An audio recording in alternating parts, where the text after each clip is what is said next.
Hello, students of Mary Baldwin College, taking the behavioral statistics class. This is Dr. Tausman coming to you live from my residence.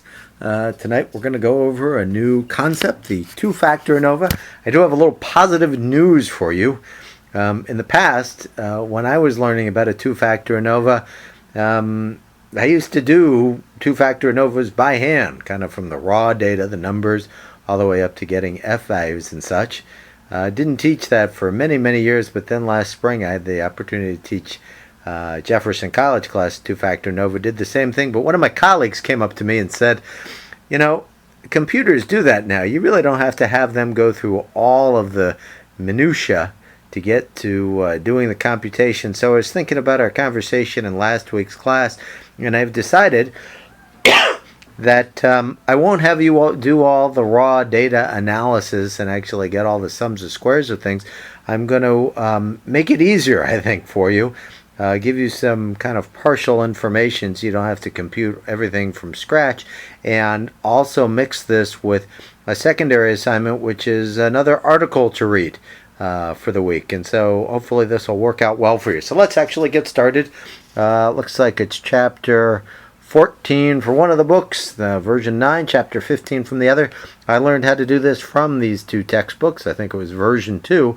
So let's just get started. So in the last few weeks, you'll want to take some good notes on things here. In the last number of weeks, we've talked a lot about some very simple examples of things like, well, how does pain medication influence, or medication influence pain, or how does a drug influence memory? And if you're just looking at one variable, how does a drug influence memory, even with multiple levels, or how does a product influence pain, another one variable situation, then you're good to do a one-factor ANOVA. But what if I asked you the following question? What if I said, let's look at how these medications work, and you know what? I think they might vary according to gender. So I think that the type of drug you take and the pain level that you have for that product might depend on the gender. So what does that do to the situation? Well, it complicates it just a bit. It says, well, one variable that I'm going to manipulate would be the drug dose or the type of drug, and another one might be gender. Now we're talking about two independent variables, two variables that are manipulated, and then you're measuring on pain. So tonight we're going to learn about that type of situation, two-factor analysis of variance. And there you can see it in example A. How does gender impact pain levels for medications? What if you wanted to know things like attitudes about healthcare? And what if you wanted to look at race? So you could look at different races and their attitudes, but what if it just didn't depend on race, but it also depended on income?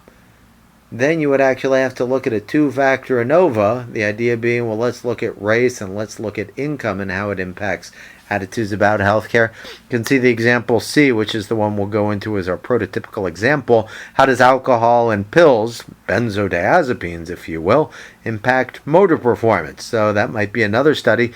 In your book, in the basic chapters, if you look through the pages, they spend a lot of time talking about arousal and task difficulty.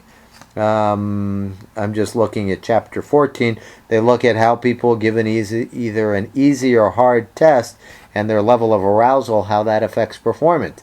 These are situations where you're interested in how one variable might influence things, level of arousal, how another variable might influence things, the difficulty, and write this one out. But then, is there some sort of interaction? It's probably a very bad idea that if you're ever studying for a test, if you're super hyped up with arousal and it's a really hard test, you may not perform terribly well. So in these two-factor examples, we're interested not just in one variable, one independent variable, but two. And the other thing I guess I need to say here, and I don't know if you're getting this or not, but when I talk about variables like gender and income, hopefully you can figure out those are really not true independent variables. A true independent variable is a variable you manipulate, like the dose of a drug people get when they come into a study. Gender, income, those are already fixed. When people come in, so you can divide people into male and female, but they're not true manipulated variables. You can't bring somebody into an experiment and say, I think I'll make you a male and I'll make you a female. That's another type of study, obviously. Har, har, har. So anyway, two-factor ANOVAs, we look at two variables, two independent variables, and how they impact a dependent variable. Let's see, let's take a look at the data that I've provided you. We're going to work with the example of how do alcohol and pills impact motor performance. Well, the reason I've chosen this example is because many of you probably know that stuff goes on when you take alcohol and pills.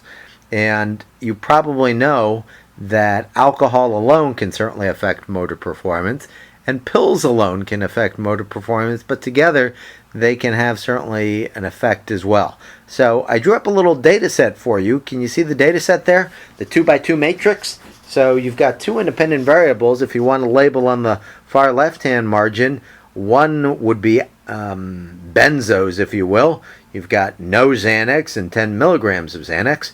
Oh wait, I spelled Xanax backwards. Ha ha ha. A palindrome. So you've got two levels of Xanax, but the independent variable is, in fact, the benzo. Then you've got, for alcohol, two levels of alcohol. You can say no beer or no alcohol, and then 72 ounces of beer on the wall. I mean 72 ounces of alcohol. So this is called a 2x2 design. This is called a 2x2 design because you got two levels of one and two levels of another. You could even, and so you have two independent variables. The scores in there are actually the motor performance scores. So the top score would be 100, the bottom score would be 0. You could even have a design, let's say I said with alcohol, no alcohol, 72 ounces of alcohol, and 144 ounces of alcohol, or a good night's drink for an alcoholic. That would be a shouldn't be rude like that.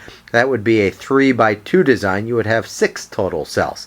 So this is a 2x2 design. So you have a total of 4 cells. So the 3 people who have the scores of 100, they get no alcohol and no Xanax. Now, what fun is that? That's the control group. So the control group gets no alcohol, no Xanax, and if you look at their scores, you can see they got perfect scores, 100, 100, 100. So we got 3 people there. Can you tell me how many total people are in the study? Hopefully you said 12. So we got 3 people with 100. Now, the 3 people who got 72 ounces of beer and no Xanax, what were their scores? 78, 80, and 82. So it looks like their motor performance was kind of affected. How about the people who got the Xanax alone but no alcohol? Yeah, 76, 80, and 84. So they were also somewhat affected just by the Xanax.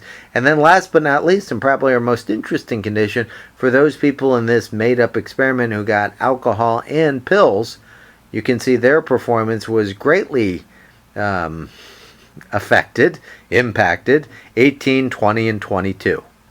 So that's kind of the setup. I'm going to stop the first acoustic here and then move on with things.